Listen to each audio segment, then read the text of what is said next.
This is a sutra that I'm supposed to lecture to you this season. But what happened is that, based on the needs of our assembly down south, I decided to switch to the Medicine Master Buddha Sutra first.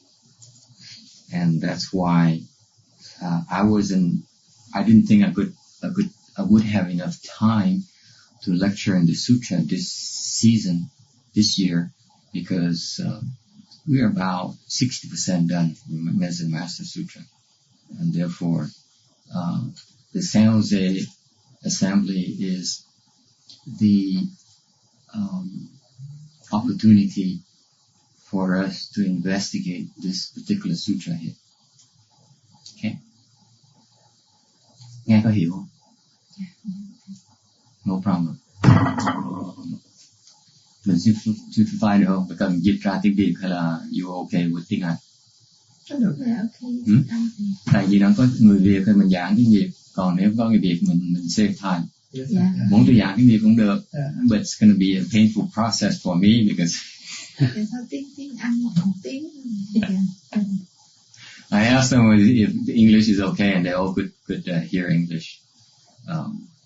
In the tradition of the way the Master Shunyat taught us how to speak Dharma is that even a single person comes, is considered the assembly, the assembly. Therefore, we will speak sutra.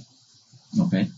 And when we speak sutras, we make a point to provide translation to everyone in their native languages, if they so wish. If it helps improve their understanding of the sutra. That's why I first asked them whether English is okay, and they said it's okay. Okay. The sutra here we're investigating on today is a sutra on the Buddha's bequeathed teaching. Vietnamese name for that is Yi Yao Kinh. Okay. It was originally available to us in Sanskrit, and then was translated by a very famous Dharma master. It's called Tripitaka Dharma Master.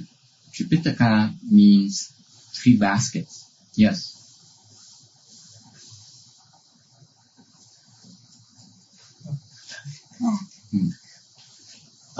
3 baskets, meaning that the Buddhist canon consists of 3 major baskets, 3 major areas. The sutra area, this is the actual recordings of the sutra, of the Buddha's teachings. Okay.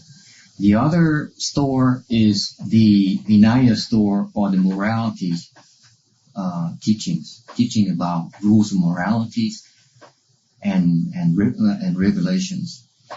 And number 3 is the Shastras, or Vietnamese Luận, meaning they're not really teachings from the Sutra, from the Buddhas, excuse me. They actually are teachings, they are actually commentaries of the Buddha's enlightened disciples. Actually, in Buddhism, when you lecture on Shastras, it's considered that you are a superior Dharma master. Because Shastras contain the wisdom. The 3 stores correspond to the 3 studies in Buddhism, the 3 non-outflow studies. The Sutra store, okay, the Vinaya store, okay, corresponds to the study of the precepts. The Sutra store corresponds to the study of Samadhi. And the Shastra store corresponds to the investigation, study of wisdom. That's why there are 3 stores in Buddhism. And this particular Dharma master Kumarajiva, has mastered all 3 stores. Therefore, he's called Tripitaka.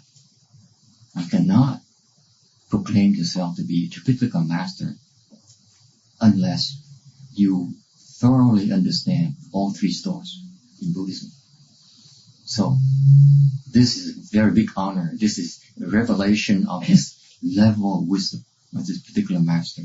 Now, I was saying that in Buddhism, these Shastra lectures tend to be deeper, much more difficult. And therefore, when I was in Taiwan, I've listened to some masters lecture on the sutras. And I made it a point to go to some lectures on the Shastras. And it turns out that the tendency is to lecture the Shastras for the sake of not transferring the knowledge or the wisdom or the understanding or clarifying the principles, but it's more for putting yourself in the category of Dharma masters who have enough wisdom and knowledge and research to lecture on Shastras. Okay? Which is unfortunate. Shastras are very difficult to lecture because they, just like sutras, the wording is very profound. And unless you have true wisdom, you will not be able to understand what the wording really means. But anyway, this Dharma master here is very, very knowledgeable about all three baskets. And his name is Kumarajiva. Kumarajiva is Sanskrit for long life. Okay, for pure youth and long life. This particular master here, we go into more details in future sutras. This particular sutra here is a process of my trying to help you build your Mahayana knowledge and vocabulary gradually. Okay, so that's why every sutra has a particular purpose. Is designed to reveal a certain slice of Mahayana teaching. Okay, so sometimes I go into more details in certain areas than others, depending on the nature of the audience or the nature of the sutra itself. This the Venerable Kumarajiva, which is Sanskrit, is a very, very famous Dharma master, and his contribution to Mahayana is extremely, extremely great. It's only second to Venerable Xuyên Trang, very famous Huyền Trang. Ngài Kumala Thập là có thể nói chỉ thua ông Huyền Trang về in terms of cái contribution tiếng Việt là gì hả? Sự đóng góp của thank you của về Phật pháp. Okay. In particular cái ông Kumala Thập này, ông cái phiên dịch ông ấy, hay hơn ông Huyền Trang này, hay hơn nhiều. Okay. Particular the Venerable Kumarajiva's translation are superbly literary. They're so beautiful. They're so easy to read, easy to chant, easy to. It's so beautiful. In particular, one of his translations is he's translated a Lotus Sutra, which in the future I explain as well. Okay. Any questions so far? Ông Kumala Thập là người Tàu. Kumala Thập là người Ấn Độ. Ấn Độ. Yes. Kumarajiva. Nhưng mà tại sao thì nói ông dịch hay hơn thầy Huyền Trang? Tại vì ông tức cười lắm, ông là người Ấn Độ, nhưng đều ông qua Tàu, ông học tiếng Tàu, ông giỏi tiếng Tàu hơn người Tàu nữa. The question here is the Venerable Kumarajiva, is he Indian or Chinese? And he says Indian. He said, how come he translated into Chinese? I told him that. Mà ông thầy nói là ông ấy giảng hay, dịch hay hơn thầy Huyền Trang. Dịch hay hơn thầy Huyền Trang. Even though he's Indian, he went to China and he picked up on the Chinese language very quickly and became even more fluent in Chinese than the native Chinese speaker. So it's extraordinary human being. Cũng có thể là ông ấy ấn đạo là ông thấu hiểu cái chữ Phạn nhiều hơn. Đúng rồi, Yeah. thấu hiểu nhiều. The problem in the past is that at his time, the sutras were not available. The Mahayana sutras were not available in Chinese. That's why you have to go to India and bring back sutras into China. Okay, and then you have to translate that. And we're having a similar kind of problem right now in America. That is, the Mahayana sutras a lot of them are available in Chinese, okay, and very profound explanations. But the text in English is very scanty. You don't have a lot of translations at all, unfortunately. For example, this particular translation into English is translated by the Buddhists. This is Master Hsuan Hua's disciples. Okay. So far, so good. When we speak of sutras, we go through the process of explaining the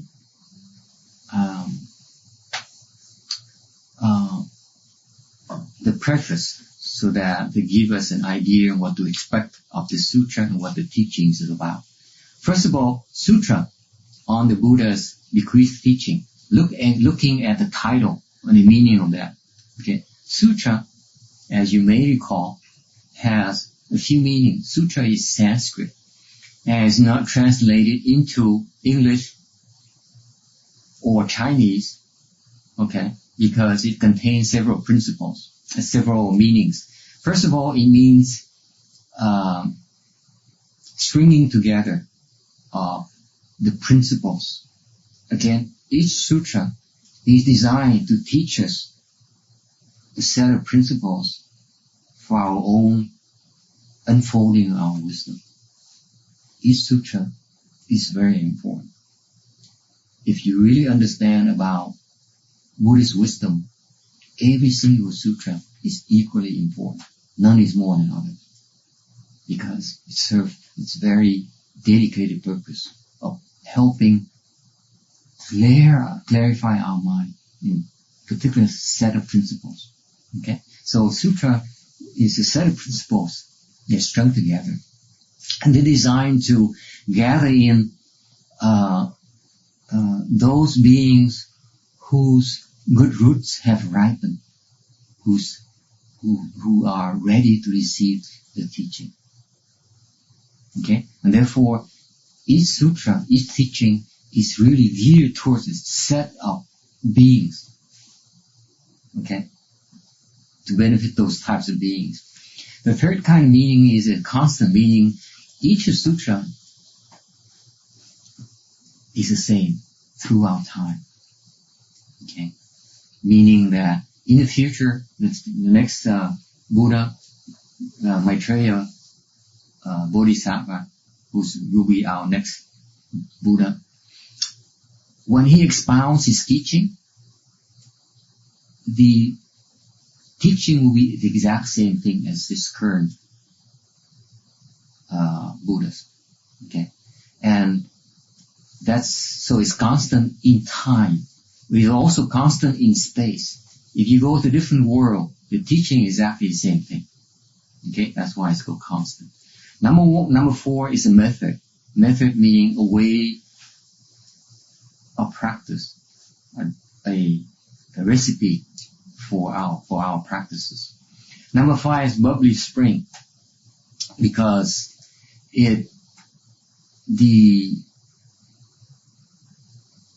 depending on the explainer's choice, the principles can bubble forth like bubbly spring, okay, one after another. Number 6 is carpenter's plumb line. This is a tool. Sutras are tools for us to know the proper alignment. Okay, you use the plumb line, the carpenter's plumb line, so that you have a straight line. Okay. So this is a very important reference point. Without sutras, we don't have good reference points in our practice, in our understanding. Okay. And 7 is a path. What's the difference between path and method? Help me out here. What's the difference? The method is where you're practicing, and the path is what you're going on. Understand that? The method is a recipe. The path is The journey. the roadmap. Okay? And this is very important because the path, whose path are we talking about? Your own. The sage's path. Those who have succeeded already. Okay. And they left the path, they documented the path for our benefit. Okay? So, that's the meaning of sutras. Okay. This particular title here, the Bequeathed Sutra, is classified as a person and Dharma classification. Okay? Okay. A person is the Buddha, and Dharma refers to the teaching itself, the bequeathed teaching. Okay? That's why it's classified as a title that contains both a person and Dharma. Okay? Buddhas. What are Buddhas? Buddhas is a general name for the ultimately enlightened person. There's no one who's wiser than this person. Who is this person? They're all of you in the future. Okay? Because all of us are endowed with the Buddha nature.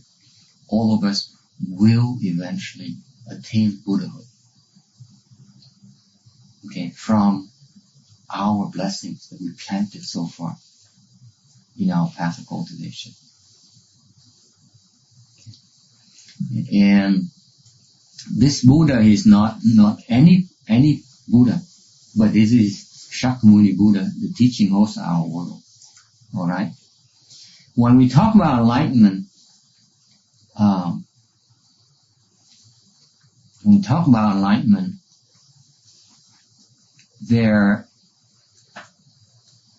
what is enlightenment? Wisdom. Enlightenment has 3 kinds. 1 is inherent, number 2 is beginning, number 3 is ultimate.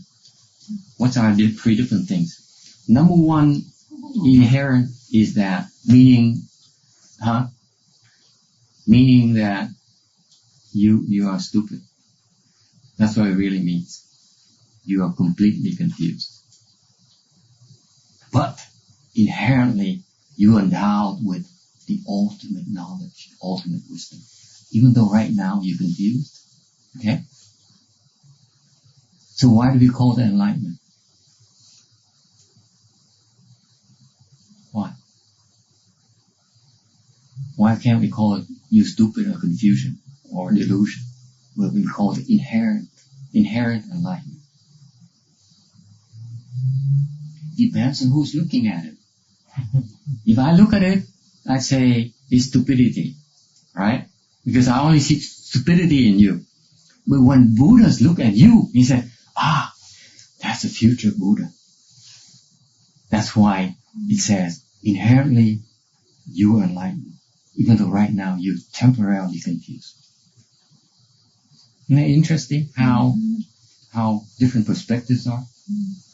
Number 2 is beginning enlightenment, meaning even though you are confused, as you encounter the Buddha Dharma and you begin to practice, you gradually unfold your wisdom. It's called beginning enlightenment. You begin to have light, to see the light. Okay, that's why beginning enlightenment. And finally, ultimate is the enlightenment of Buddhas. Any questions?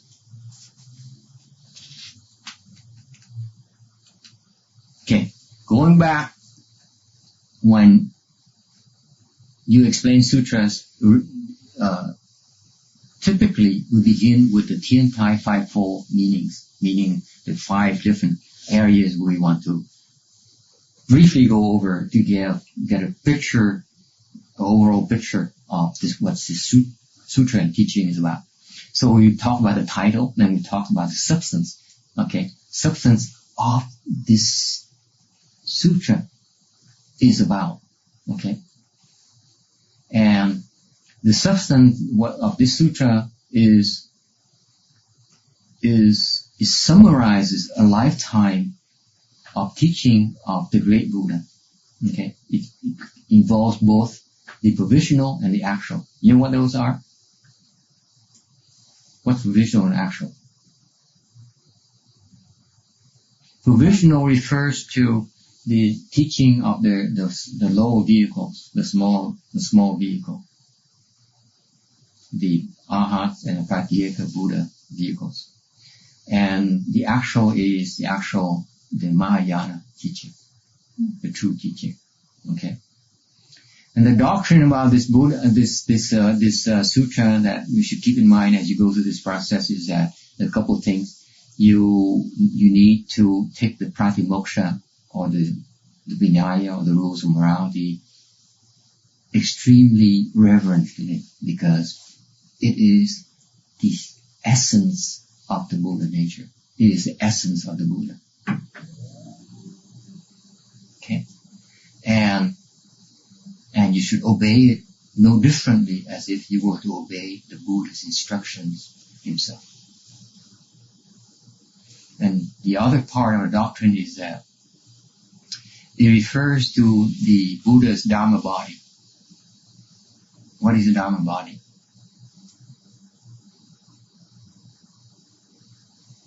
It says here, the Dharma body will always be present and indestructible. It refers to the fact that when Shakyamuni Buddha was about to enter Nirvana, his disciple was so attached to him, they become very upset, and therefore they are attached to Shakyamuni Buddha's presence in the world. That's why the sutra here is to help them overcome that and say that, listen, Shakyamuni Buddha is only a manifestation, a transformation Buddha. What actually happens is that it's only one of the 3 bodies of the Buddha. There's one body called the Dharma body, okay, meaning the entire universe is a Dharma body. That is never destroyed. It's always there. Okay? Is it clear to you with these different concepts? And the use of this sutra is to help us get a better hold of our organs, the 5 organs. In ngũ căn. Okay. Ngũ căn, in Mahayana, the 5 organs are considered the thieves. Your internal thieves. They rob you of what? Your Buddha nature. They rob you of your most precious jewels. They deplete you with what is most valuable to you. Okay. Mindfulness of the Holy Truth, meaning that you should keep in mind the teaching, the major principles of the teaching, and single-mindedly practice until you reach your final destination, until liberation. Alright? And finally, this teaching here is in the 5th period of the Buddhist teaching, the Lotus Nirvana period. Any questions? Thầy tóm tắt tiếng Việt lại chút để Phần nào? thì cái tóm là cái phần nói chuyện sơ khởi. Sơ khởi nào? Hả? What? Thường bây giờ nhưng mà thầy nói tiếng Việt lại tí chắc ăn ha. Tiếng Việt tôi không chắc ăn, tiếng Anh tôi chắc ăn. Tiếng Việt này cái dùng của cái kinh này là nó giúp mình chế ngự cái ngũ căn. Ngũ căn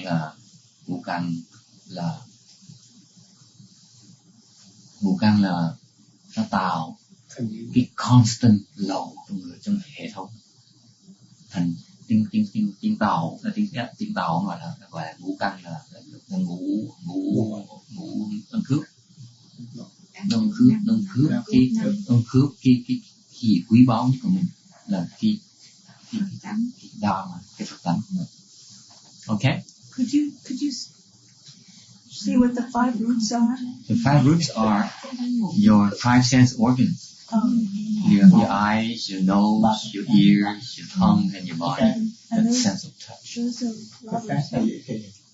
Okay? Is it clear now, the 5 organs? Okay. Yeah. A lot of them are much very versed in these different concepts. But they also have to go through the process of familiarizing themselves with the Buddhist terms. So you have to be patient. All right. Anything else? Okay. Let's go into the sutra text itself. The sutra preface. When Shakyamuni Buddha first turned the wheel of Dharma, he crossed over the venerable Ashnata Vandinya. The very last time he spoke Dharma, he crossed over the venerable Subhadra. All of those whom he should have crossed over had already been crossed over. He lay between the twin sala trees and was about to enter Nirvana. At that time, in the middle period of the night, all was quiet without any sound. Then, for the sake of all his disciples, he spoke on the essentials of the Dharma.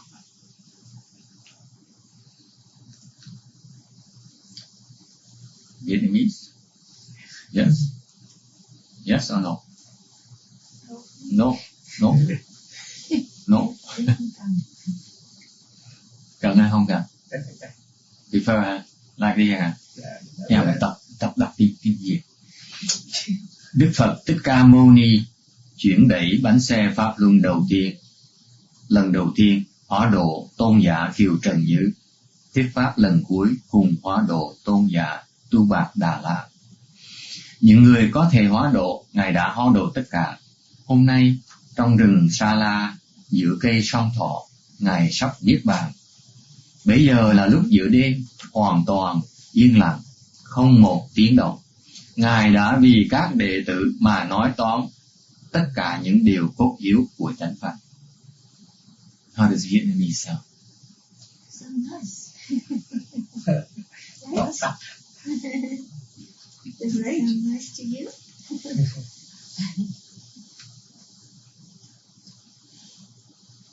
Each sutra. Remember this morning when we started talking about chant?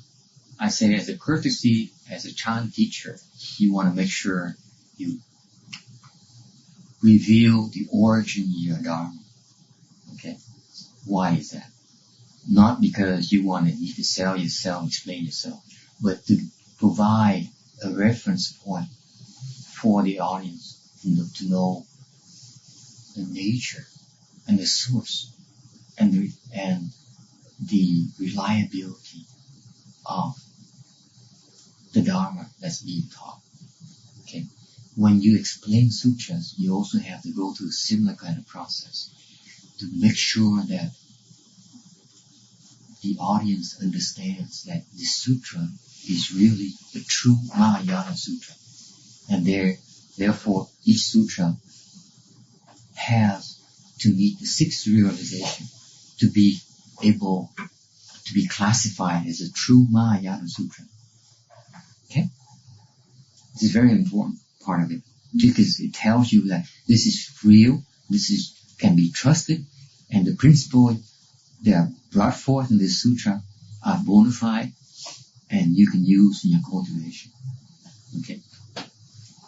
The first realization is the Dharma, meaning that this is the Dharma that's being taught by the Buddha. Okay? and all Buddhas of the three periods of times and space. The second one is, in this particular sutra preface here, is that there's an audience. He's lecturing, explaining for the sake of his disciples. Number three is there's a time. Okay? The exact time is midnight. Midnight symbolizes the middle way. Okay? Everything is quiet. You are the midpoint between day and night. Okay? Therefore, it represents the middle way of the teaching. The speaker here is Shakyamuni Buddha. The place here is between the sala trees. Sala trees are a very special kind of tree. Sala is Sanskrit for solo, meaning solo. Jiangu is solid and stable. Okay. The twin sala trees is very funny. It's a tree. On top you see a foliage. In the middle you see the two trunks. Okay? Joining at the top and then joining at the bottom. They share the same roots and the same foliage. That's why it's called twin sala tree. Okay? And they symbolize the four virtues of nirvana. Okay.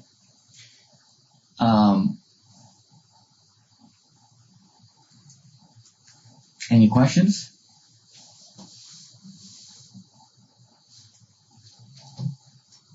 Cần nhớ tiếng Việt không? You didn't explain 6. 6 what? Oh, the hearing. Thank you. The hearing, the sixth realization is that hearing meaning that the Buddha actually spoke this to someone who says, this is what I heard. Okay, I actually heard it. Okay, that's why in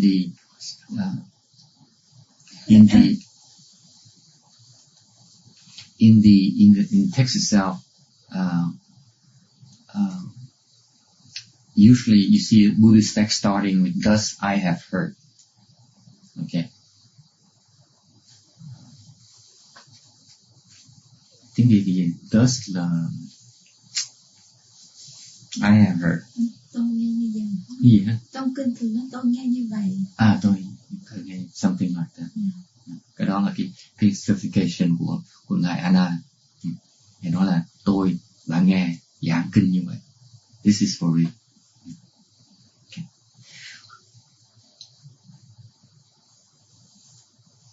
Let's go a little bit into details about some of the terms. Turn the wheel of Dharma or the Dharma wheel. Okay.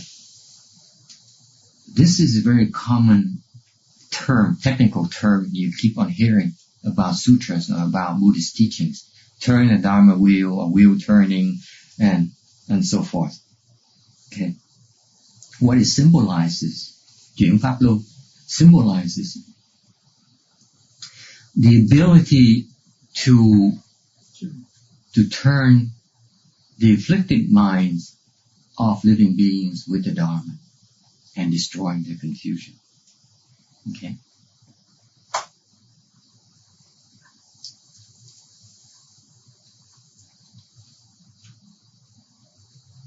Cần giảng cái gì không? Turn the Dharma, chuyển pháp luân biết rồi là Dạ, ai cũng biết. ai không biết. Vậy nó giảng chi mà không? Không, dạ không phải không biết. Nhưng cái chữ thì biết tại thầy Dạ thì biết. Nó cái chuyển pháp luân nó có hai cái different concepts. Nó là thứ nhất là nó chuyển cái phiền não của chúng sanh, chuyển hóa phiền não chúng sanh. Ok. Vì vậy bây giờ cái giải pháp để chuyển hóa cái phiền não chúng sanh. Cái thứ nhì là cái destruction of cái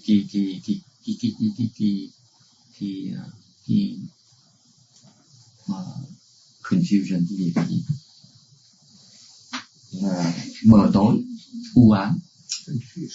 confusion. Okay. Là cái pháp luân nó có the ability to destroy confusion. Okay. They cannot resist the Dharma wheel. The Dharma wheel has the crushing power against the externalist dharmas. They have no defense against it. It's very powerful. Okay? And then another term in English you should get used to crossover, meaning to liberate them. They cross over from one shore to the other. From the shore of affliction to the shore of nirvana. Okay? The shore of suffering to the shore of bliss. Now,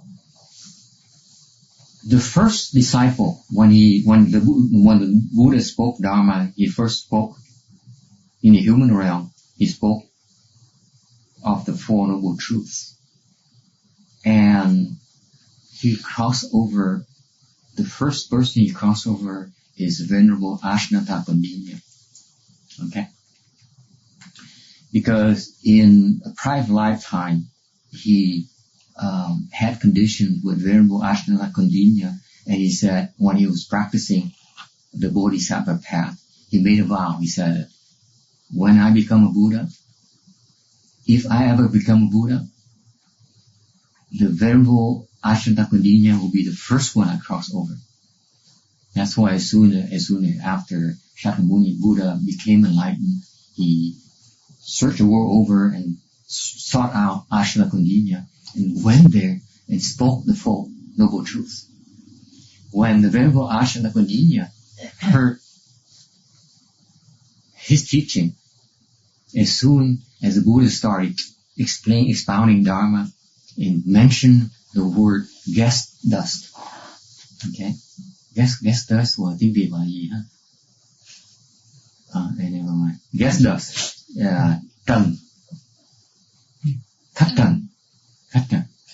See, the Venerable Ashnata Kondinya immediately certified to first stage hardship. Isn't it fascinating? I repeated the same exact words. Khách trần. And guest dust. Are you yet?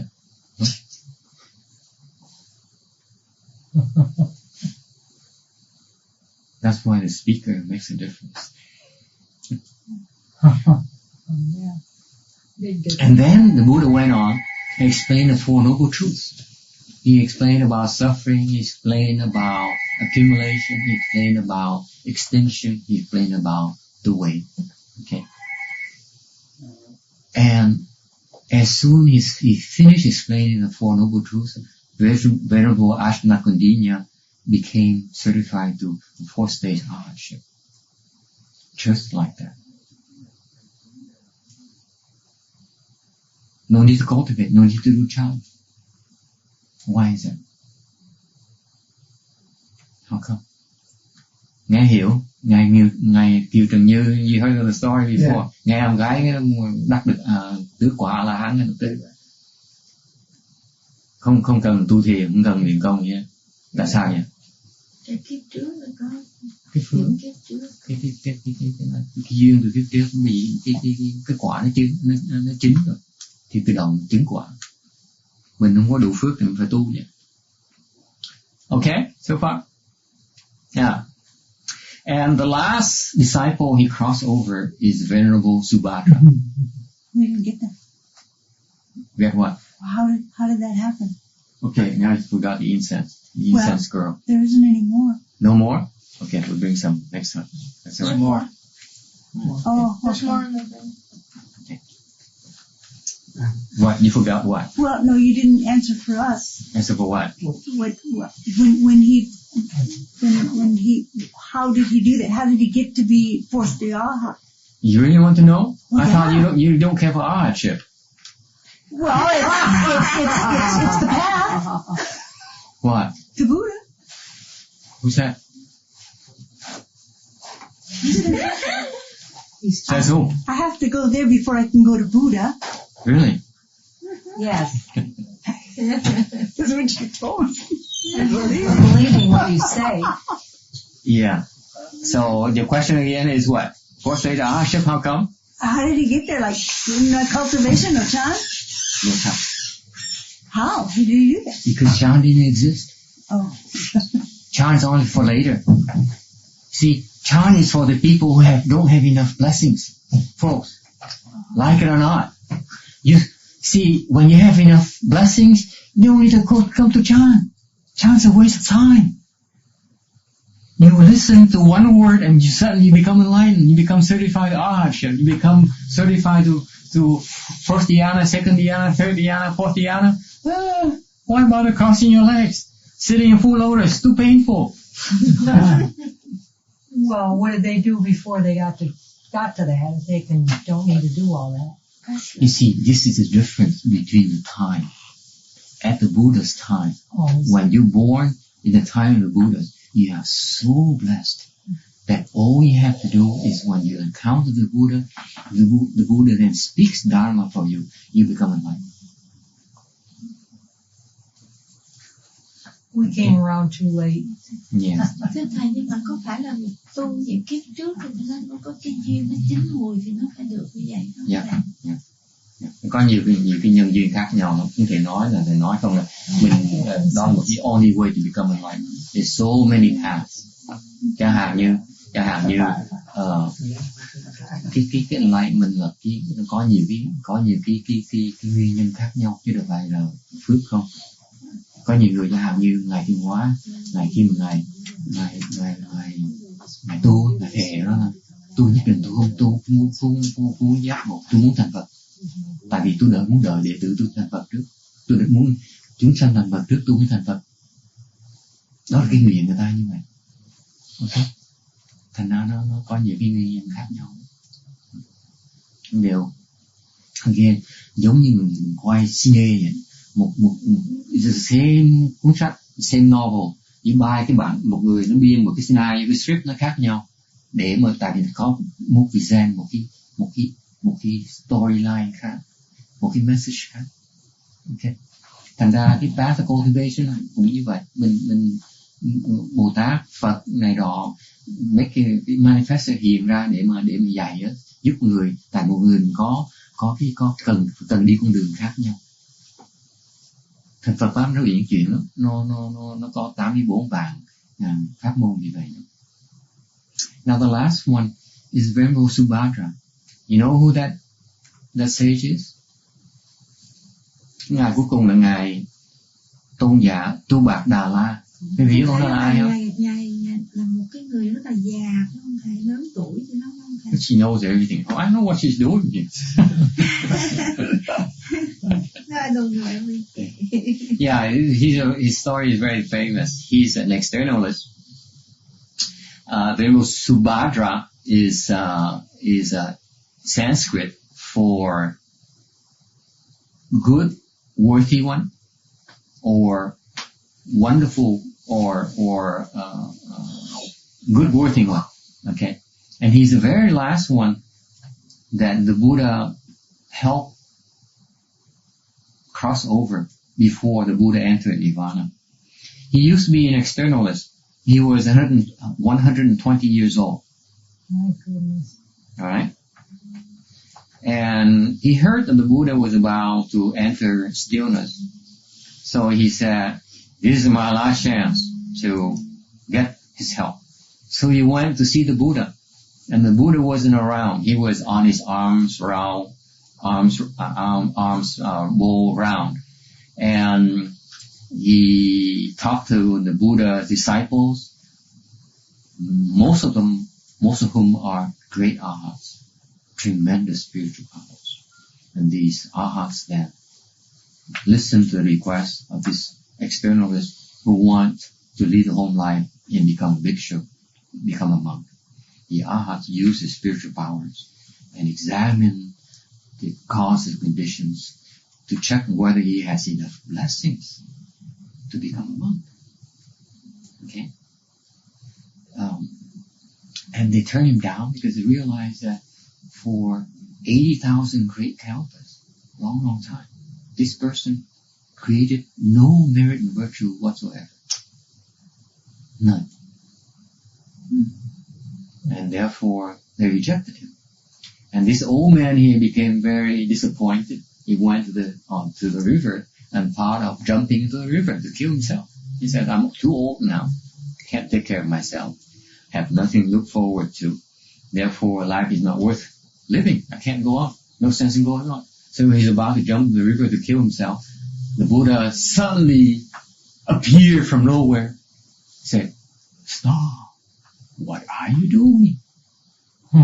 He said, I want to kill myself. Why? The Buddha's disciples rejected me. They don't want me. No one wants me. Oh, you poor thing. Come with me. I will accept you. Who are you? Oh, I'm the one that you originally saw. I'm the Buddha. Really? So the old man followed the Buddha back. And you know what happened? And this is what's fascinating to me. The details they probably don't know about. The Buddha brought him back, used his spiritual power and said, now I ordain you to be a monk. You know what happened? When the Buddha was in the world, this is such a cool thing. He says, I ordain you as a monk. You know what happened? The hair naturally falls off. Don't need to use a razor blade. Okay? It falls off by itself. And then you suddenly adorn with monk's garb. Isn't that wonderful? Huh? Such a cool trick. If I can have that. Yeah. I'll take that trick. So he became a monk. And then the Buddha explained Dharma to him. He explained what? The 8 Noble Truths. See, this is what's so fascinating about wisdom. When he saw Venerable Ashnata Kondinya, he explained about guest dust. Okay? And that guy, that man became enlightened right away. Became a sage right away. Just hearing the concept of guest dust. When he saw this old man here, he explained this person about the 8 sagely way-shares. Okay? As soon as he finished explaining that, he became first stage arhat. No chant again. No chant, no pure land, no mantras. No need to cultivate. He listened to the Dharma, he became enlightened. Wouldn't that be nice? And then after he heard the 4 Noble Truths, he became a 4th stage arhat. So he's the last one who became arhat in the Buddha. After he's done teaching, helping cross over this last particular old man, the Buddha then entered Nirvana. Okay? So far so good? Well, when you read that, you don't figure all that out. We need to have you tell us, Minister. Yes? Yes. Translation, no translation. Yes? Translation. Huh? Translation? Translation? No, you have to ask. See, this is part of my learning process is why I learned to explain in Vietnamese. Because I need to, this morning I introduced myself as a disciple of Venerable Manya, Thích Manya. He's my Vietnamese Shifu. Okay? And he's such a wonderful monk because he's so fond of me for all the wrong reasons.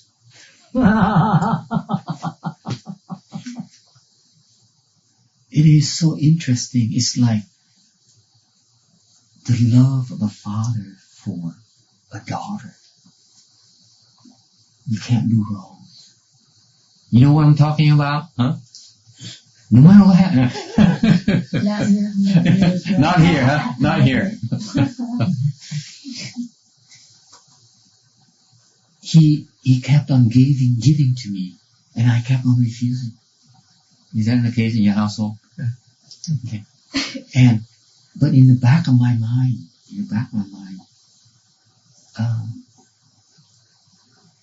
I'm so much indebted to him.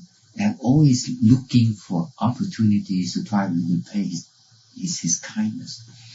And finally understood that one of the major things I could do is to help with Vietnamese Buddhism. Okay? My Chinese master's assignment to me, he asked me to explain sutras in English. Okay? That's my assignment. However, that's only one of my 2 shufus. The other one, he didn't give me instructions, but I'm indebted to him. Therefore, I need to help with Vietnamese Buddhism as well. Okay? Now, translation is a very tricky business. Okay? And therefore, it's a learning process I have to go through, and that's why I welcome the request for Vietnamese explanation, because it's my chance to learn. So I hope they bear with me when I try to explain things to them in Vietnamese. Okay? Giảng cái phần nào mà nghe không hiểu? Thầy. Thầy nói thì nói thầy ông Phật ông giảng cho anh em Kiều Trần Như là ông giảng kinh gì đấy? Kiều Trần Như hả? Dạ. Ông không có giảng kinh, ông giảng cái khách trần, cái concept của khách trần. Thì ngài Kiều Trần Như khi nghe cái concept của khách trần đó, ngài tự động chứng A La Hán quả ngay lập tức, sơ quả ngay lập tức.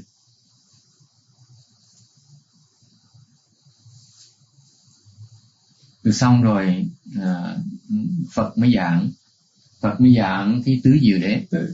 Cái kinh đầu tiên của một những kinh đầu tiên của A Hàm, cái bộ A Hàm đó, thì tứ diệu đế thì ngài Kiều Trần Như với 4 vị đệ tử kia đạt được A La Hán. Nhưng đều cái người mà đắc quả thánh quả đầu tiên hết á, trong cái đại đệ tử của Phật Thích Ca Mâu Ni từ ngài Kiều Trần Như. Bởi cái Kiều Trần Như là người đầu tiên đã được giác ngộ. Vì vậy đó, cái giác ngộ này là trong cái context của tiểu thư đó, thì giác ngộ là sơ quả A La Hán. Còn context của đại thừa, cái giác ngộ không phải là sơ quả. Giác ngộ, cái sơ quả là extremely low, extremely confused. Okay. But anyway, mình vẫn trong cái context của cái tu hành đó, cái mà đắc được cái sơ quả là một cái chuyện kinh thiên động địa. It's not to be belittled, coi thường được. Okay. Còn ngài Kiều Trần Như, còn ngài Tu Bạc Đà La thì sao? Có thắc mắc gì không? Cái pháp mà Phật dạy cho ngài đó là pháp cái bát chánh đạo. Thì nghe bát chánh đạo ông đạt được sơ quả, rồi được nghe giảng tứ diệu đế thì đạt được tứ quả.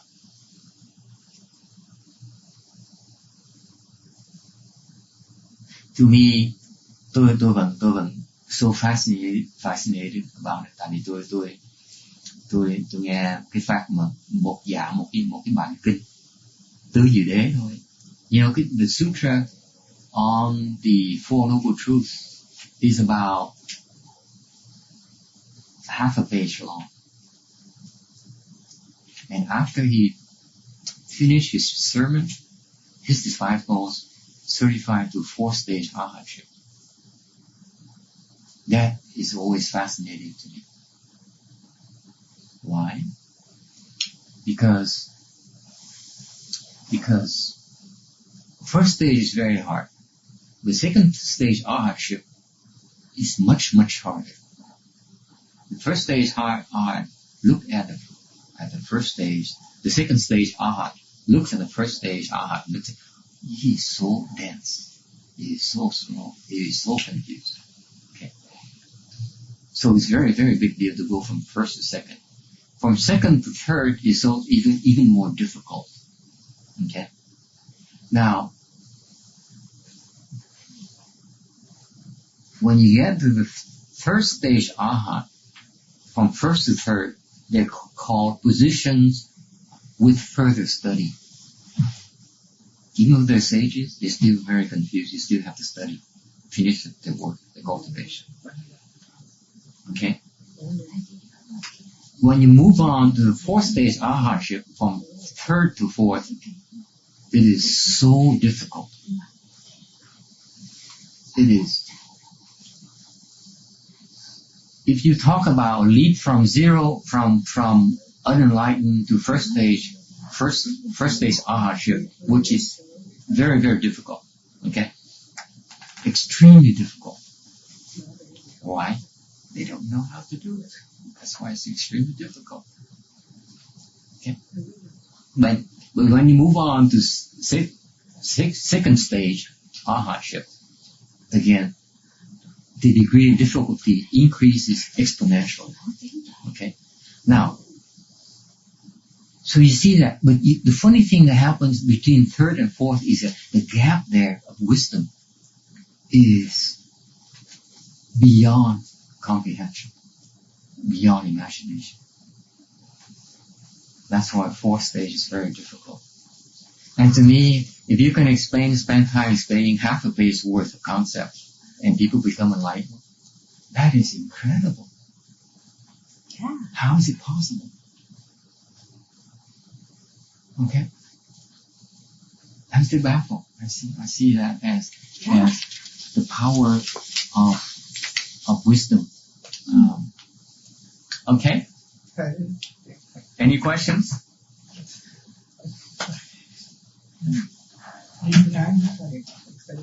Okay. And the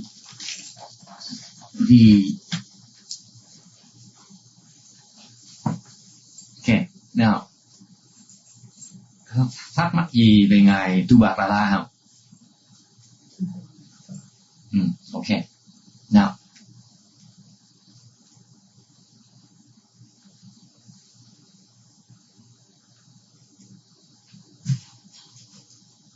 when Buddhas come to the world to teach, okay,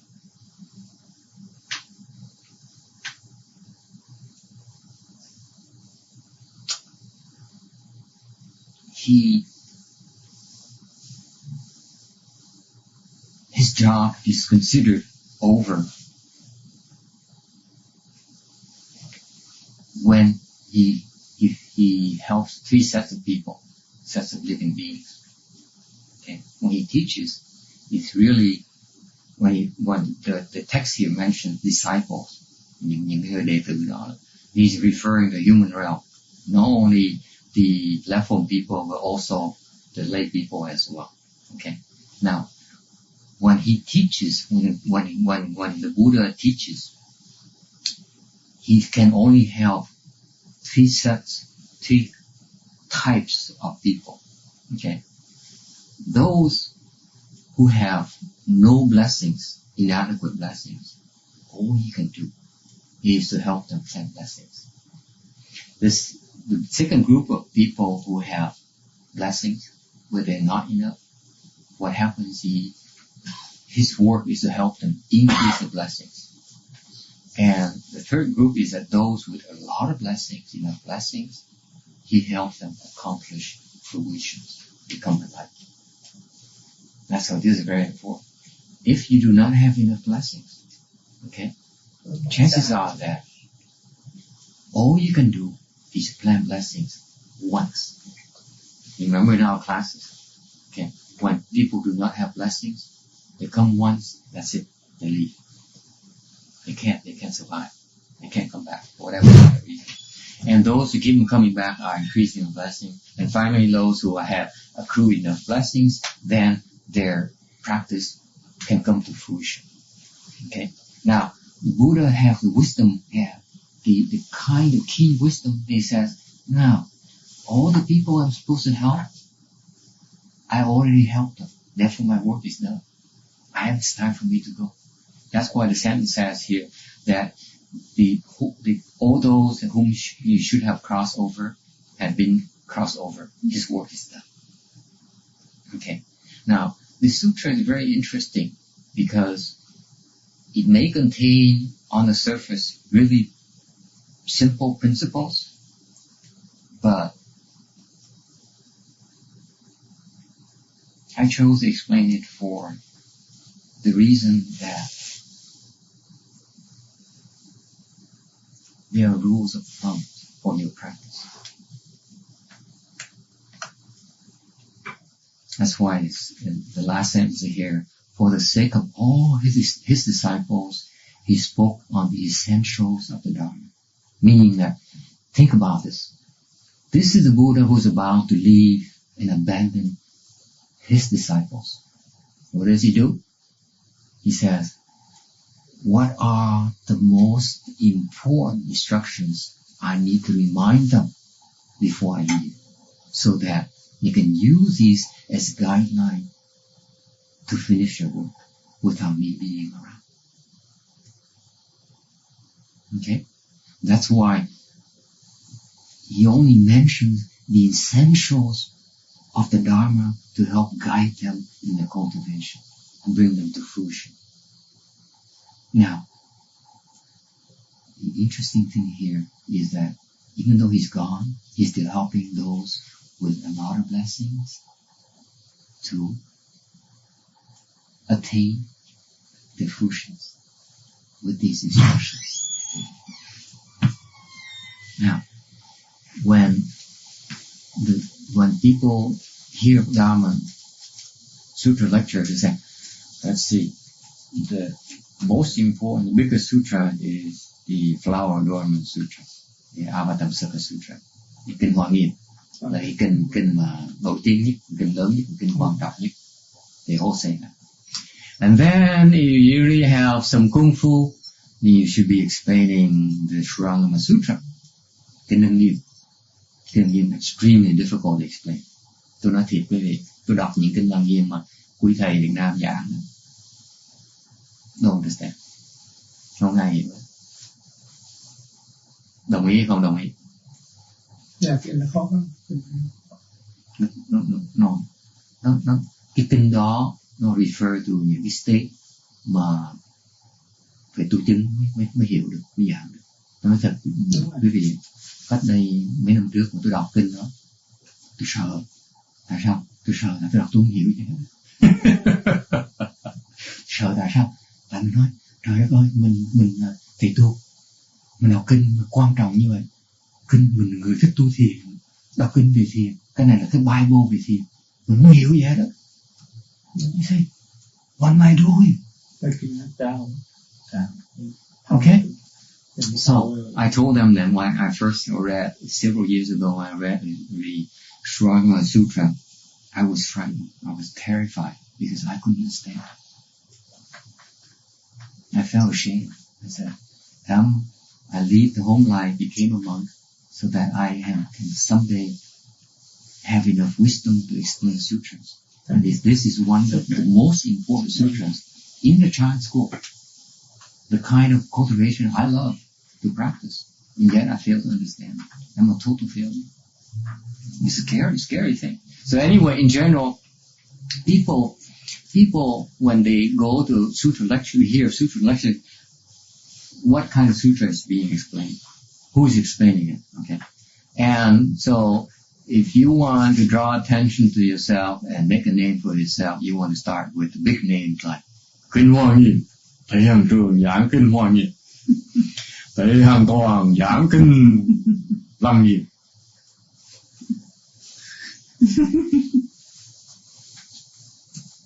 And the ninth.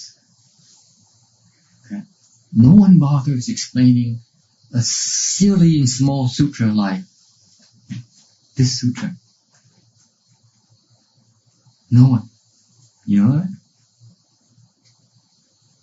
Why not? Because it's too easy. they think. I may agree with them, may not have the profound principles expounded by the major sutras, but it contains such important information for our practice that if you understand the principles contained in the sutra here, they're gonna go a long way towards helping you get to your end destination a lot quicker. Now, so if you don't care about cultivation, then this sutra is probably one of the types of things where, yeah, it's fun to read and I can understand the principles, but they're not much use to me. But if you're really cultivating, you're practicing chant, this sutra is extremely helpful. Cần dịch không? Yes? No? Yes. Thầy dịch chụp. Tập dịch ha. Đại khái tôi nói là cái kinh giảng kinh là mấy pháp sư thích giảng mấy đại kinh, mấy đại kinh giảng thích thú lắm, tại vì mấy cái hạng như kinh Hoa Nghiêm rồi. I hope someday have the chance có thời giờ để mà nghiên cứu, để mà giảng, để finish, để mà giảng cái kinh đó. Ông Thiên Hóa, ông giảng cái kinh đó thì biết ông giảng bao lâu? Biết không? Bao lâu? Chú biết không? 4 năm. Hơn 4 năm. 4 năm là một tuần ông giảng, ngày ông giảng hai ba lần. Chú có nghe hả? Ngày sao biết là 4 năm? Đọc tài liệu. Có người nói 4 năm, có người nói 5 năm, có người nói 9 năm. Nhưng là ít nhất là 4 năm. Thì một ngày họ giảng, ông Tuyên Hóa ông giảng 3-4 lần, 2-3 lần. Ngày nào cũng giảng 4 năm rồi. Tôi nhìn kinh đó, tôi nói tôi mà giảng kinh này tôi cần ít 9 năm trời. I need 9 years to explain it because it is so wonderful. It is so fascinating. It is so, you can do so much with it. It is so much fun to research it and to share the research with you. Okay, it is that wonderful a sutra. I highly recommend it. Okay, and in particular, there are certain chapters, like chapter 40, that contains very, very important dharmas that has yet to be made available in English for future cultivators. That's why I look forward to the day when I explain that sutra. That's a must for me. I will have to explain it before I finish my work. Okay. But in general, that sutra is really, really wonderful. And cái kinh khác mà mấy bài sư thích giảng là kinh Lăng Nghiêm, kinh Hoa Nghiêm, kinh Pháp Hoa này nọ, kinh Lục Tổ, kinh Kim Ca. Ai cũng nghĩ là cái mấy kinh Di giáo này nó quá simple, there's a whole lot to explain. Nhưng điều tôi thích explain là tại vì tôi take it from cái angle của người mà đang tu. Đại kinh nó quan trọng tại họ Phật giảng những cái major principle để guide mình trong cái cultivation. Okay, khi mà tu, when you have run into problems, these are the principles that help you avoid problems and fix your own obstructions. Okay, được chưa? Được. Tóm tắt vậy được chưa? Là muốn nhiều hay on more? Được. Okay.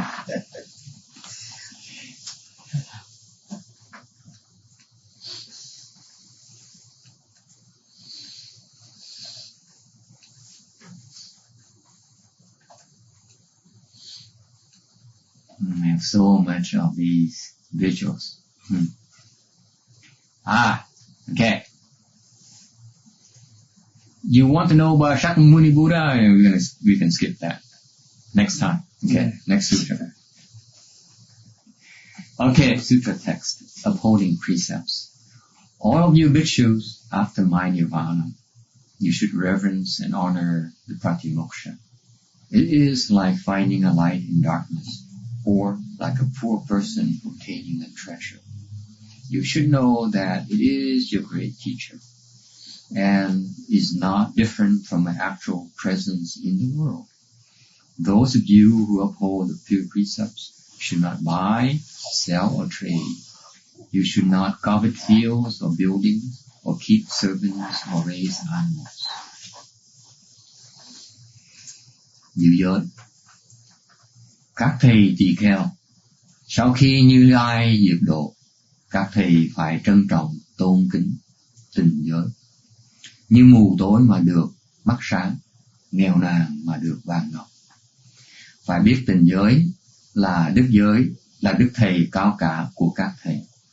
Nếu Như Lai ở đời thì cũng không khác gì tình giới ấy. Giữ tình giới thì các thầy không được buôn bán, đổi chác, sắm sửa, đất nhà, nuôi người, tôi tớ và súc vật, lo việc gieo trồng, kinh doanh, tài bảo. This is the beginning of the text proper, the actual details of the Buddha's instructions. Okay. This section here explains the essentials of worldly dharmas. Okay.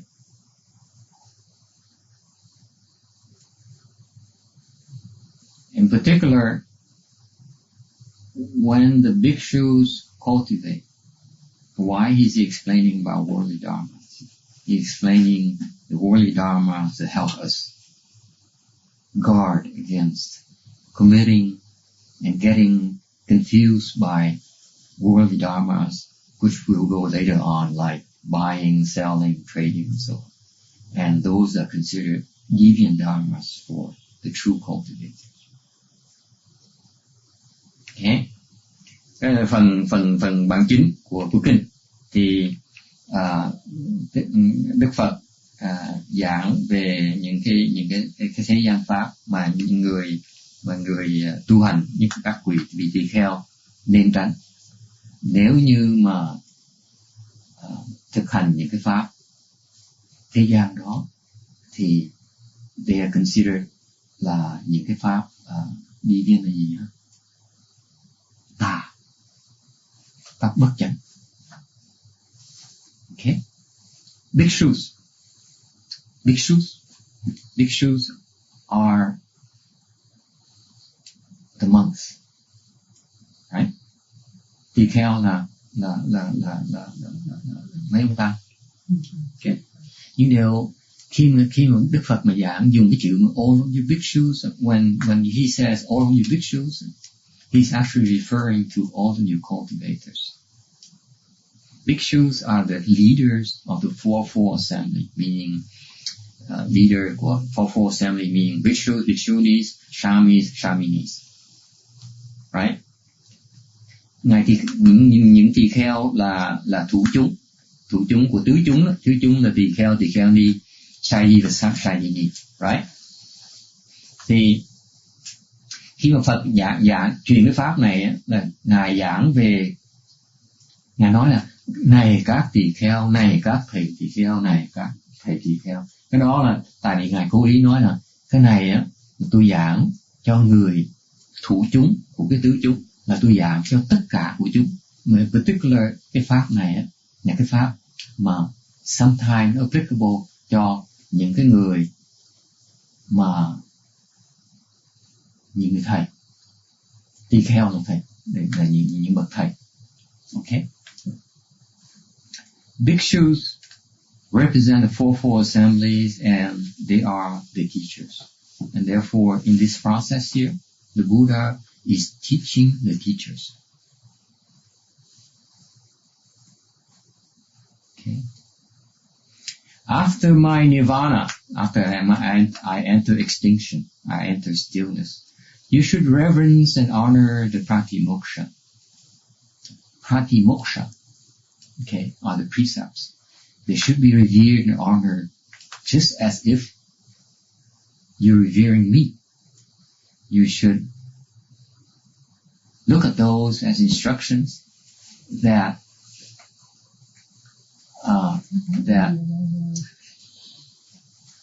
will help you obtain liberation. Okay.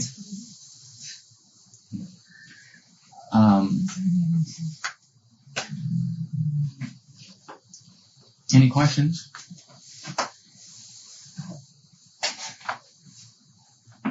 Tỳ kheo, đại khái tỳ kheo nó có nghĩa, nó có 3 cái nghĩa, 4 cái nghĩa. Cái nghĩa đầu tiên hết á là làm sợ, làm ma sợ. Nghĩa thứ nhì á, phục ma. Bu là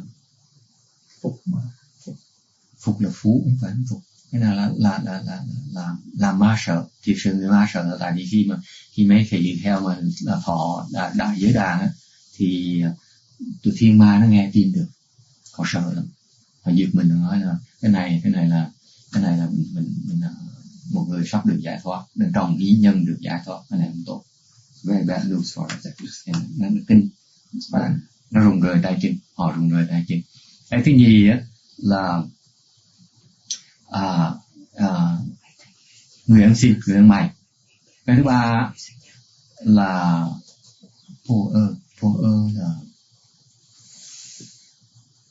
phá ác, right? Destroy evil. Bhikshus mean destroy evil.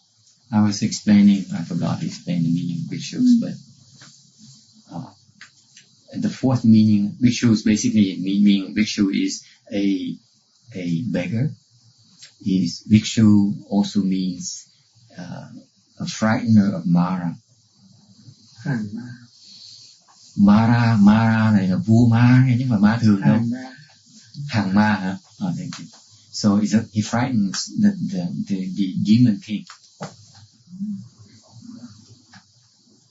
You know what the demon king is? Demon king? Mm-hmm. The demon king is one of very powerful demon in our realm. In our realm? Yes, in our realm. They're much more realm right now. They're much more powerful than the Christian God. Much more. And they have tremendous spiritual powers. Okay. They are in a business to harm you. The mission in life is to harm you. Bring harm to you. Okay. But do you really know what they really are? Why? You know why in the past I said, I like demons and sometimes I hate demons, sometimes I like demons? Yeah. You remember that? I contradict myself constantly. Because King Mara, the heavenly demon king, Mara, is actually first stage arm.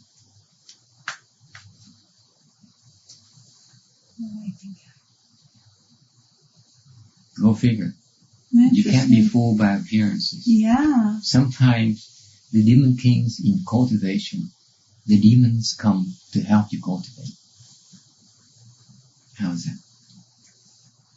And then what will they do after they help you cultivate? Can they control them? After they help you cultivation, then they go and bother someone else. But then you become a demon king. No, you will be beyond the demon king state. They serve the purpose. So, cultivation is kind of interesting because... But a bhikshu scares the demon. The demon king, yes. Because of the dharma that he cultivates. Because of what the dharma will overcome him eventually. Because of what the demon that the dharma will vanquish him. Anguish? will vanquish. Vanquish. Okay. Bhikshu dharma will scare him. Right. Yeah. Right. Because he knows that if this person here continues with his practice, he will eventually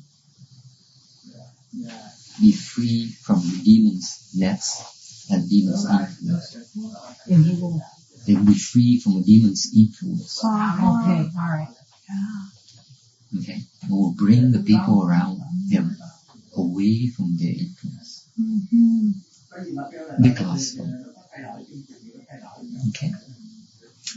And another meaning of bhikshus is destroyer of evil. Destroys the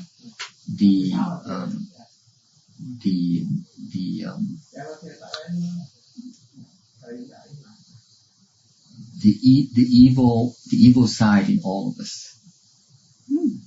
And the fourth one is expelling famine.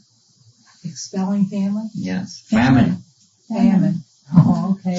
Not family. I went from family to family. Why does the bhikshu expel famine? How? How does he do it? How do you expel famine? Make it rain so the crops will grow. Okay, but bhikshus, what about those bhikshus who have no spiritual powers? He can't make it rain. Mm-hmm. What about them? Can they still expel famine? Can they still make the crops grow? No, they can't. Probably not. Probably not, is right. So what else? How else can they help expel famine? To keep us fed with dharma? How does that?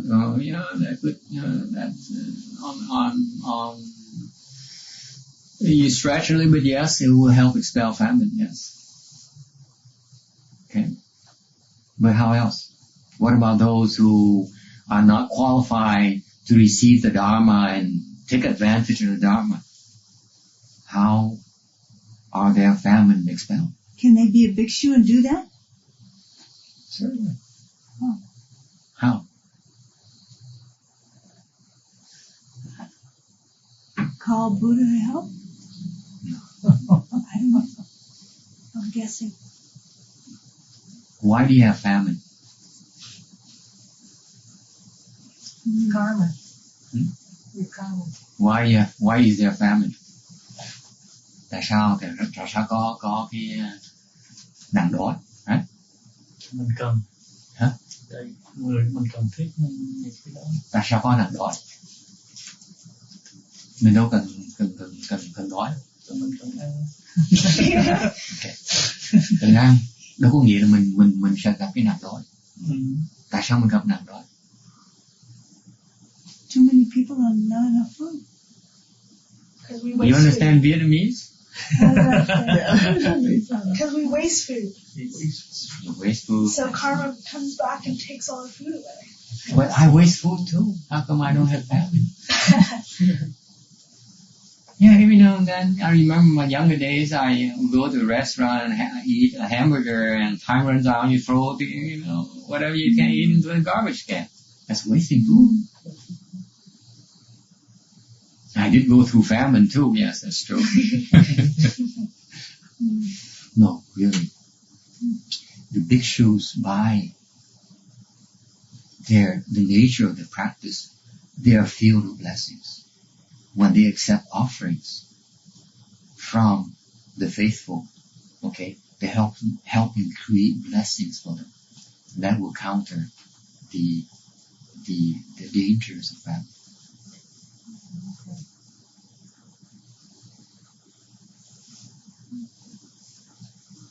The food you bring, make an offering to the triple jewel, okay, is what helps you shield you away from famine.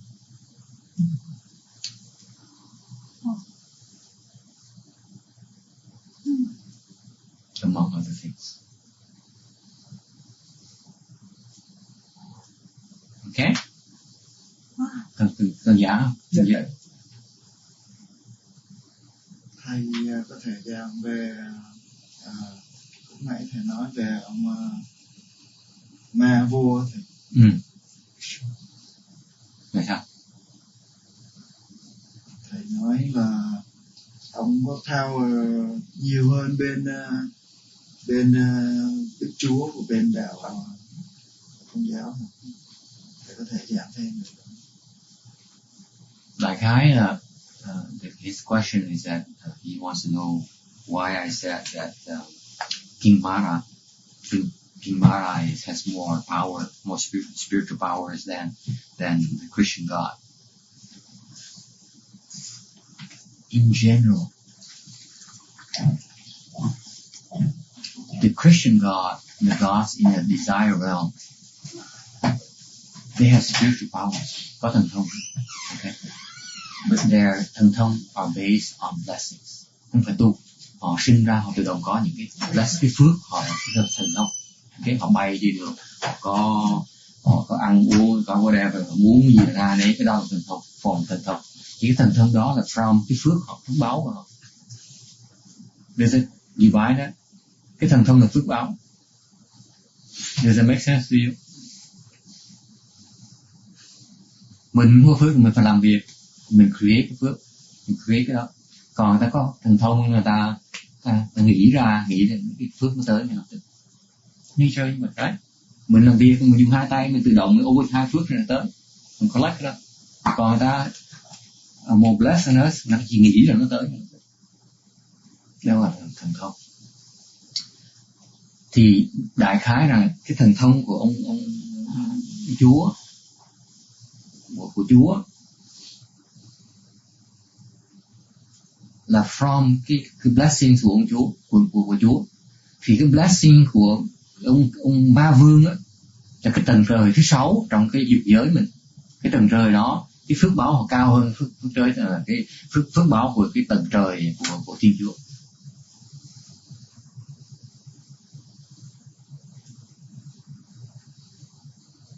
Okay. Thì trong cái dục giới là có cái 6 cái tầng trời thiên, tầng trời của mấy ông God là gì? Tiếng Việt là gì? Hả? Chúa hả? Thượng đế. Chúa trời thiên thần. Thượng đế là Thiên Chúa. Shanti, God là God's realm. Trời.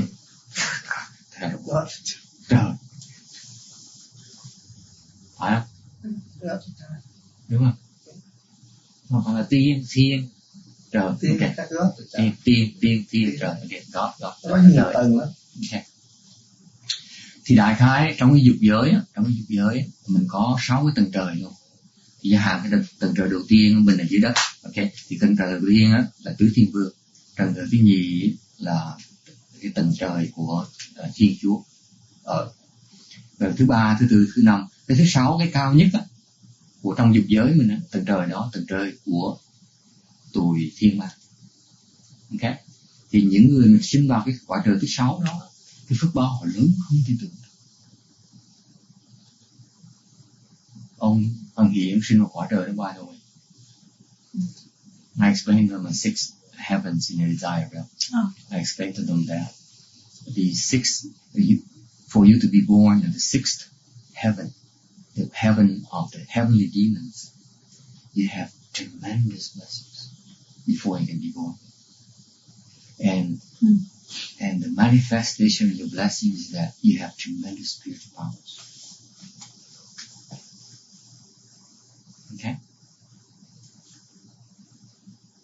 Vì vậy mỗi khi mà chọi nhau giữa thiên ma với Thiên Chúa thì Thiên Chúa chịu chạy dài, phải ask for help. Ok? Dạ, đáp thắc mắc nghe không là còn Mà theo bây giờ thì có ai thờ những cái người thiên ma đó không? Không thiếu đầy Cái hình thức nào? you have that.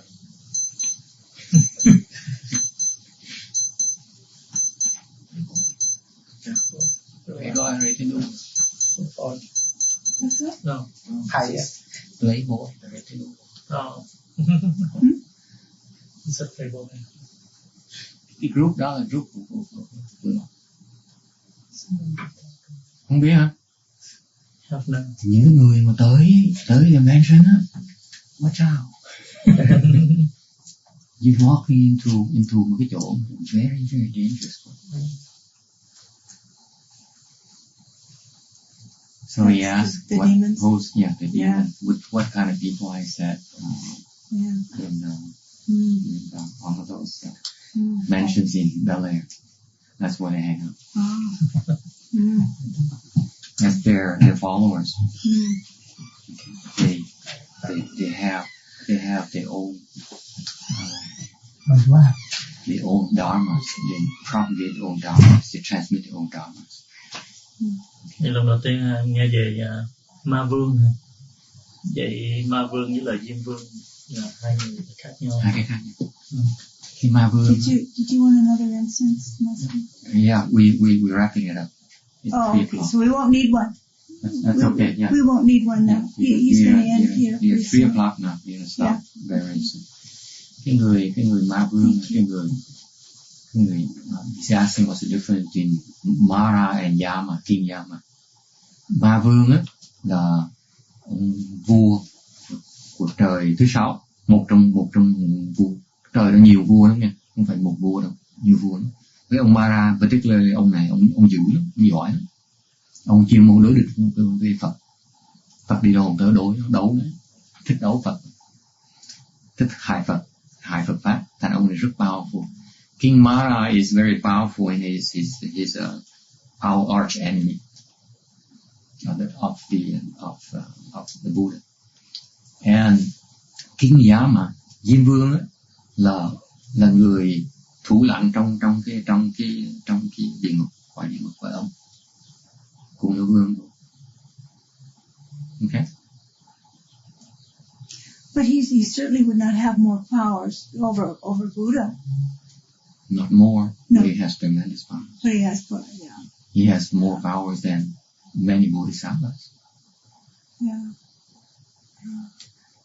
They're two different things. Spiritual powers, blessings, and wisdom.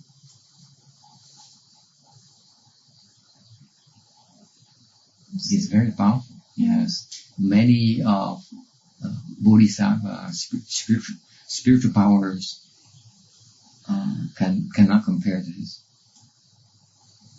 He's that powerful. Wow. So, are you worried? But he only sits in the 6th heaven. Does it matter? No, he's everywhere. Always everywhere. Oh. No, I'm not worried. Why aren't you worried? You're around. You should be worried. They're Oh, okay. they're not interested in us yet. You're right. Think We're not worthy yet. you should rethink. Because after second dhyana, Ooh. Okay. they know about you. So we are a threat. Oh dear. Oh dear. They certainly are targeting you. We keep going, Linda. That's all. Mm-hmm. Even more than monks. We are a bigger threat Yeah. than the Much bigger. monks? Yeah. Really? Well, because they don't want us to get that far. Yeah. It's in where you are in your Yeah. cultivation. It doesn't matter what you wear and what I wear. Doesn't Yeah. matter. No, but I mean, they It's don't what? want us to get farther up. They need to stop you in your tracks very quickly. Thưa thầy, về cái tâm ma của mình với lại cái ma vương đó, hai cái vấn đề đó nó có liên hệ không? Như vậy chứ. Tâm ma là cái tâm nó internal, cái bên ngoài bên trong. Thì Hà chưa cười.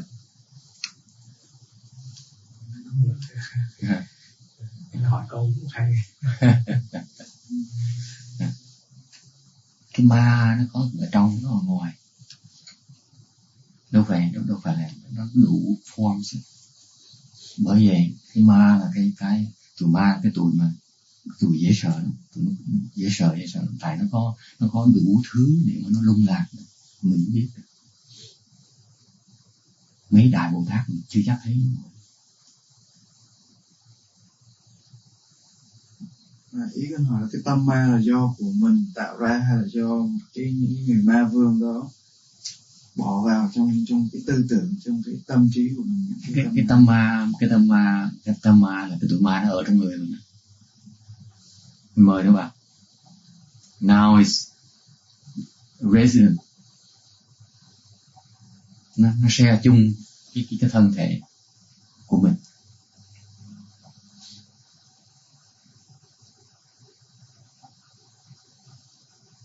You don't have as much control, you think?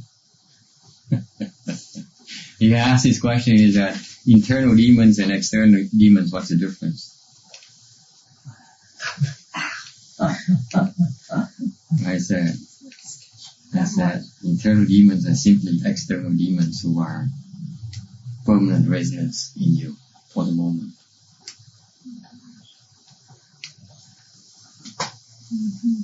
It's your system. It's part of your makeup. Okay.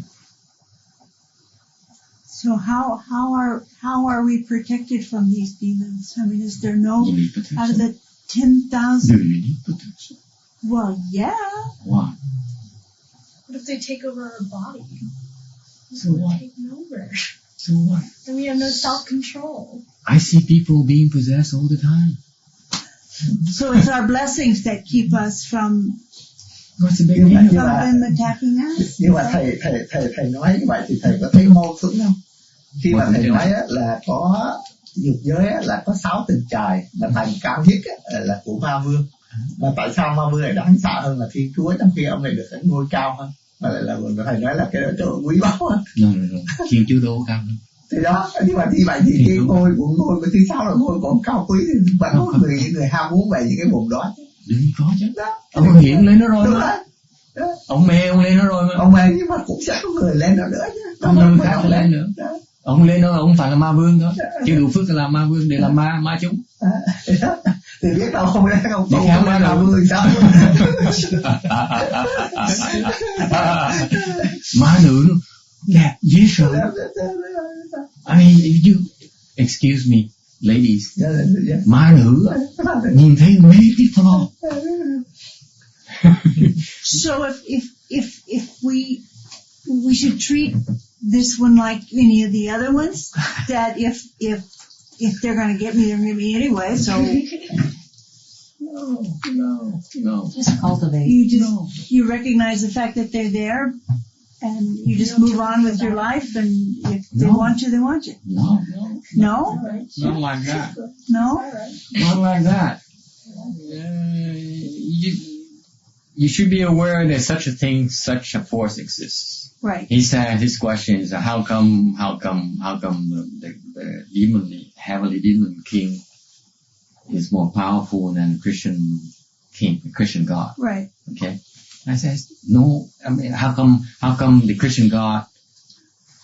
He feels that Christian God is more powerful than The demon. the demon king. Okay. This is from their Taoist beliefs. Mm-hmm. They say that the Jade Emperor, the Christian God, is almighty. Okay? But that belief is not quite accurate. What happens is that in the desired heaven, okay, the first 2 heavens are under the Christian God's control. He's in charge. Okay? Mm-hmm. Nghe hiểu? Cái hai tầng trời thứ nhất á, là dưới cái quyền điều khiển của ngài ông Thiên Chúa. the last four heavens, okay, are under the control of the heavenly demon kings. They're much more powerful than the Christian God. Much, much more. He's told us that before. He's told us before. You've said that to us before. Yes. Okay. Well, time is up. Any final questions that you want to clarify before? Yes. Lúc nãy thầy nói là cái tâm ma của mình là do cũng có thể là do cái ma vương vô. Không phải ma vương, ma thôi, cần ma vô. Ma vương đó thì giờ mình deal with that. Mình too small. Mình vô khúc đó thì nếu vậy là khi nó nhập vô mình á thì là mình tạo nghiệp chướng. Thì nếu vậy thì nó là cái người tạo ra nghiệp chướng chứ đâu phải mình. Nó loves to create nghiệp chướng. He loves it. More. Thì nếu vậy là nó là cái người suffer cái nghiệp chướng chứ đâu phải. So what? He loves to tạo cái nghiệp chướng đó. Cô giờ nghe nói những serial killer, they love to kill. Demons love to harm us. Love to harm us. Love to create harm, to create mischiefs. Yes? I want to know, it's the levels of like the demon king, the two gods, the Christian gods, that's two, right? Yes. And then it's the demon kings, or how many, 4 or 3? Why? Levels, you said the next 2 levels? The next 4 heavens. The next 4 heavens. Under the heavenly demon kings control. But then there's higher heavens than that. No, that's in the desire realm, that's the top. Oh, it's the desire realm, okay. But then we go to the form realm. Now we have the first dhyana, second dhyana, right. and third dhyana. See, so I got it straightened out, but I mean, It's different. The 3 realms. Desire realm is what we are right now. Okay, that's what we here to repay our past karma in this desire realm. That's why we have this body, so that it's infested with desires. Desire for women, desire for food, desire for sleep. Okay, that's from our prior karma that we're here to repay, to undergo the retribution. Okay, that's the nature of our existence. Right. You're undergoing our retributions that were created in the past. Our karmic retribution. Okay, that's the nature of our existence. Right. But then when you cultivate, that's why the first dhyana is so important, because when you cultivate, you reach level first dhyana, you escape the desire realm. Okay. Nghe hiểu không? Và bởi cái tu hành nó quan trọng cho nó, cái first tuần đầu, cái first trình độ mà định đó, nó quan trọng tại mình thấy được cái sự giải thoát lần đầu tiên một lần mình thấy được experience. Trong bên phía bên Thiên Chúa không có nằm ở trong cái phút đó. Thiên Chúa là vẫn trong cái cõi trầm luân, trong cái cõi confusion, trong cái cõi excessive sexual desire.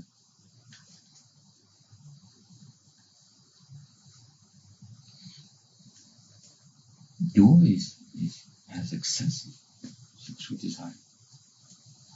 Unlike the teaching, unlike they like us to believe.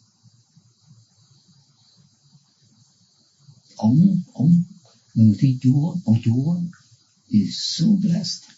Ông có vợ, ông có 10.000 công người phi, and he uses spiritual powers, đọc kinh Hoa Nghiêm, he uses spiritual powers to enjoy himself with all of them at the same time. That's how blessed he is. Just trong thế giới mình, let's be realistic. Đừng có bộ mình phải trả tiền xe, trả tiền áo quần, trả tiền ăn nào, right? It's blessings. Come on, let's be real about it. Đúng không? Có vợ bé, same thing, right? I'm not talking for any of the older gentlemen.